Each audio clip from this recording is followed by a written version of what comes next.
I don't know how many cups of coffee Harry Enton had last night, but I assure you Mick Mulvaney is prepped and ready. NewsNation political and economic contributor, former Trump White House acting chief of staff. I'm curious if you can explain, looking backward, why Trump would refuse to endorse somebody, but he will now. For a couple of reasons. There's one that I think most folks have picked up on, which he sort of likes both of them. He likes Ken Paxton. He has been pretty loyal to the president, in fact, extraordinarily loyal to the president.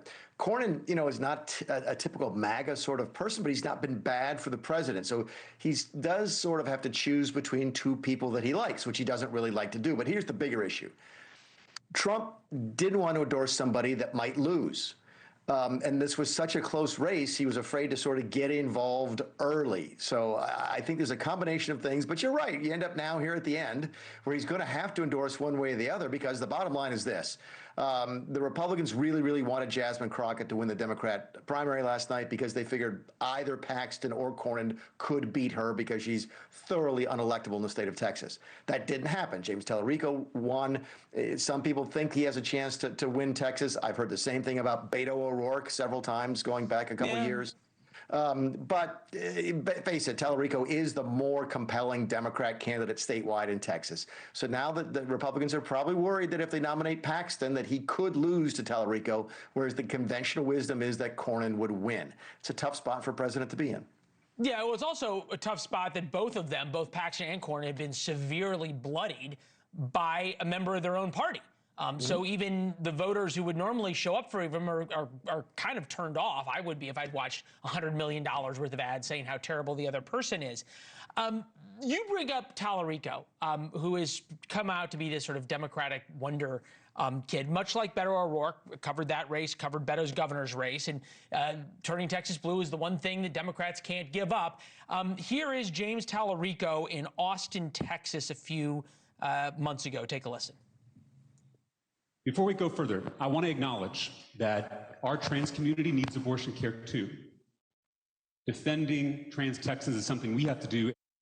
I actually don't know what abortion care for trans people means, but we'll put that to the side a second.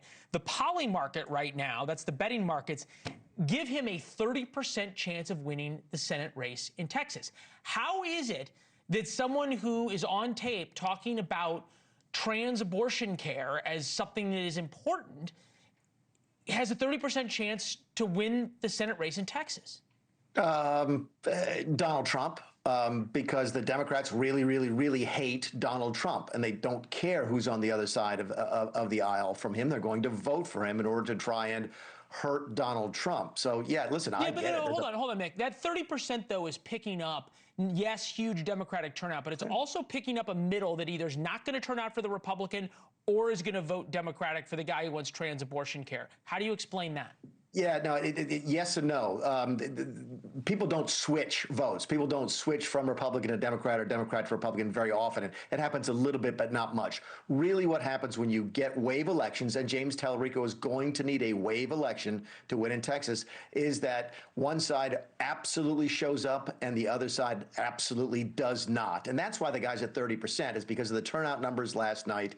The Democrats did a good job. They did a great job. I think it's the first time in our adult lifetime that they've turned out more voters in a primary than the Republicans have. That's what's got his 30% chances on that board is the turnout. No one's really counting on folks who voted for Donald Trump or even John Cornyn flipping over to vote for James Talarico. That doesn't happen. Okay. What the Democrats are counting on is those folks staying home and not voting. Yeah, well, and also Republicans are going to have to spend a lot of money in Texas to try and defend that seat. Either way. Thank you for watching. Subscribe below and download our NewsNation app right now on your phone, and you will get fact-based, unbiased news for all Americans.